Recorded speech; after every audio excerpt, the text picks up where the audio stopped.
Baiklah, Assalamualaikum warahmatullahi wabarakatuh. Kami dari kelompok satu akan mempresentasikan hasil dari diskusi kami, yaitu pengembangan kurikulum, yang beranggotakan saya Zahra Arifiawi Rahma dengan NIM 230050042 dan rekan saya Tiara Desvianti 230050036 dan Vira Gusni 230050037. Baiklah, mungkin langsung saja kami akan presentasikan materi, yaitu pada pemateri pertama akan dibacakan oleh Vira Gusni. Kepada Vira Gusni, saya persilahkan.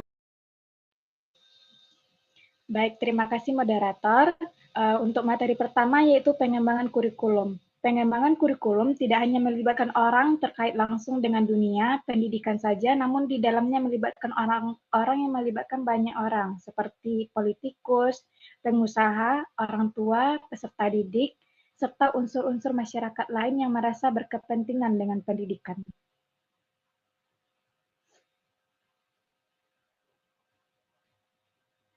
Selanjutnya yaitu pengembangan kurikulum dalam tingkatan pusat. Di tingkat pusat, lembaga secara khusus mengkaji dan menjadi dapur pengembangan kurikulum nasional, yaitu Pusat Kurikulum Balitbang, Depdinas, dan Badan Standar Nasional Pendidikan atau BSNP.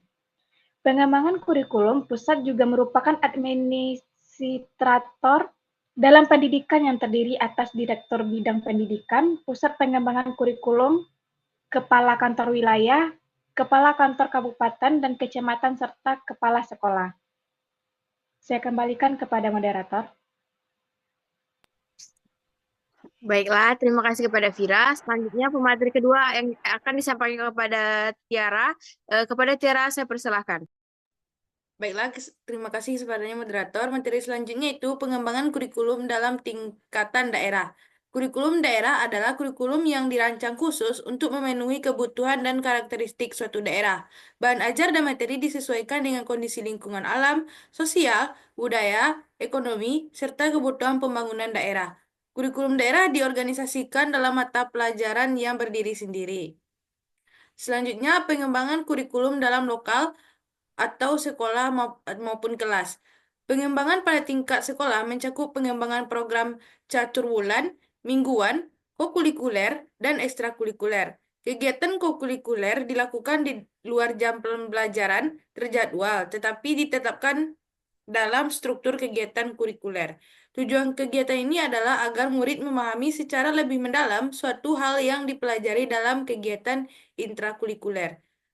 Materi selanjutnya akan dibacakan oleh moderator. Baiklah, di sini saya akan membacakan materi selanjutnya, yaitu pengembangan kurikulum dalam manajemen kurikulum. Manajemen kurikulum ialah suatu sistem pengelolaan kurikulum yang kooperatif, komprehensif, sistematik dalam rangka mewujudkan ketercapaian tujuan kurikulum.